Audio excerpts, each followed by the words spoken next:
Representative Katie Porter has been refusing to take Republican BS for as long as she's been in Congress. See if you can find a way for her to live on less than the minimum that I've described. Just be helpful. Well, I appreciate your desire to be helpful, but what I'd like you to do is provide a way for families to make ends meet so that little kids who are 6 years old living in a one-bedroom apartment with their mother aren't going hungry at night because they're $567 short from feeding themselves, clothing them. We allowed no money for clothing. We allowed no money for school lunches. We allowed no money for field trips, no money for medical, no money for prescription drugs, nothing. And she's short $567 already.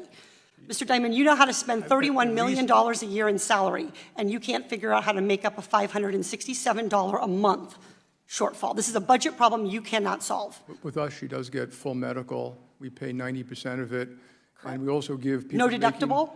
There's a deductible, but for people doing their wellness programs, okay, we give the people making under $60,000 a year a $750 account. Correct. And effectively, they have no deductible. That's why I didn't put any medical in, Mr. Dimon. I read that in your shareholder report. That's why I didn't include any medical expenses, but she's still short $567, as are all of your employees in Irvine, California.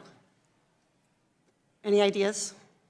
I'd also like you to get back to me, if you don't mind, to explain the disparity in REO rates. Do you know what an REO is? An Oreo? No, not an Oreo, an REO, R-E-O. Real estate? What's the O stand for? E-organization? Owned, real estate owned. That's what happens when a property goes to foreclosure. We call it an REO. And FHA loans have much higher REOs. That is, they go to foreclosure rather than to loss mitigation or to non-foreclosure alternatives like short sales than comparable loans at the GSEs. So I'd like to know why we're having more foreclosures that end in people losing their homes with stains to their credit and disruption to their communities and their neighborhoods at FHA than we are at the GSEs. The reality is the focus of the bill on the audit piece is on big corporations. It's on cracking down on corporate tax cheats. And here's how that math works. For every dollar that we invest in IRS enforcement of the most wealthy Americans and the largest corporations with an army of lawyers and accountants to do their bidding, we can recover $5 in taxes that are owed to the rest of us. And ultimately, this kind of investment is going to let us have a more stable tax structure going forward. If I could just, for the record, say I would not take Congresswoman Porter's investment opportunity because it's investing with other people's money, and it's making choices that they might not themselves want to make with those dollars. I want to start by talking about other people's money, because last time I checked, that's all we spend is the American people's money. That's actually the function of Congress. And there are no dollars that we spend that do not come from the American people. So the argument that we shouldn't do something because it's spending other people's money would simply suggest that we don't spend any money at all, including zeroing out the defense budget. Is that in fact what you were suggesting, Dr. Burke, that we zero out the defense budget so that we don't spend other people's money? No, but it is the case that I'm reclaiming my time. You are spending other people's money. Always. And that those choices need to reflect what most Americans want. Okay. Most Americans do not Reclaiming want my time, Mr. government-funded Chair. universal child Reclaiming care. my time. Senator Vance's hypothetical says that one parent might prefer to stay home. That's probably true. There's a lot of statistics that show that parents, men and women, have different preferences at different points in time. But what about the 10 million single moms? Where do they fit? Dr. Burke, where did you put your children in childcare? Well, I'm not going to bring my children into this hearing, so it doesn't have any bearing on this. So Dr. Burke, do you have children? I do.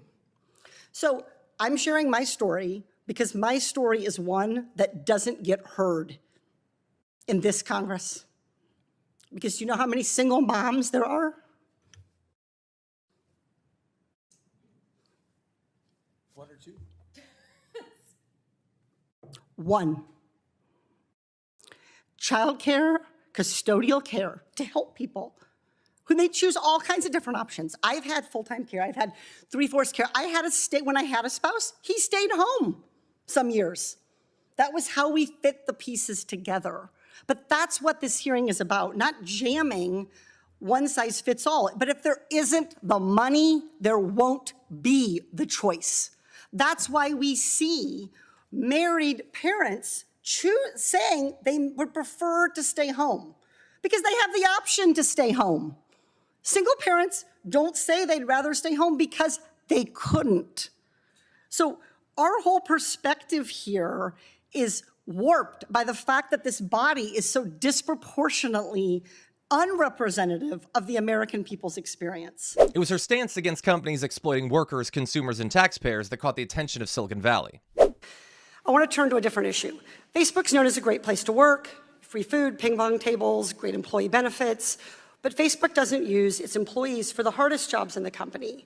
You've got about 15,000 contractors watching murders, stabbings, suicides, other gruesome, disgusting videos for content moderation, correct?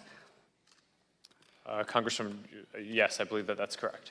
You pay many of those workers under $30,000 a year, and you've cut them off from mental health care when they leave the company, even if they have PTSD because of their work for your company. Is that correct? Congresswoman, my understanding is we pay everyone, including the contractors associated with the company, at least a $15 minimum wage. And in markets and cities where there's a high cost of living, that's a $20 minimum wage. We go out of our way to offer I take your word at the wage. health. Reclaiming my time. According to one report I have, and this is straight out of an episode of Black Mirror, these workers get nine minutes of supervised wellness time per day. That means 9 minutes to cry in the stairwell while somebody watches them. Would you be willing to commit to spending 1 hour a day for the next year watching these videos and acting as a content monitor and only accessing the same benefits available to your workers? Congresswoman, we work hard to make sure that we give good benefits to all the folks who are doing this. Mr. Zuckerberg, reclaiming my time, I would appreciate a yes or a no. Would you be willing to act as a content monitor, to have that life experience? I'm not sure that it would best serve our community for me to spend that much Reclaiming time. my time. Mr. Zuckerberg, I spend a lot of time reclaiming my looking at this time. content. Mr. Zuckerberg, are you saying you're not qualified to be a content monitor? No, Congresswoman, that's not what I'm saying. Okay, then you're saying you're not willing to. A California tech super PAC, ironically called Fair Shake, has been busy pumping money into attack ads targeting Republicans and Democrats who are perceived as being anti-crypto or pro-tech regulation.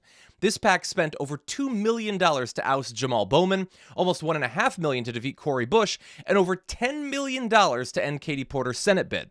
Katie Porter gave up her congressional seat to run for Senate and lost in no small part due to that money.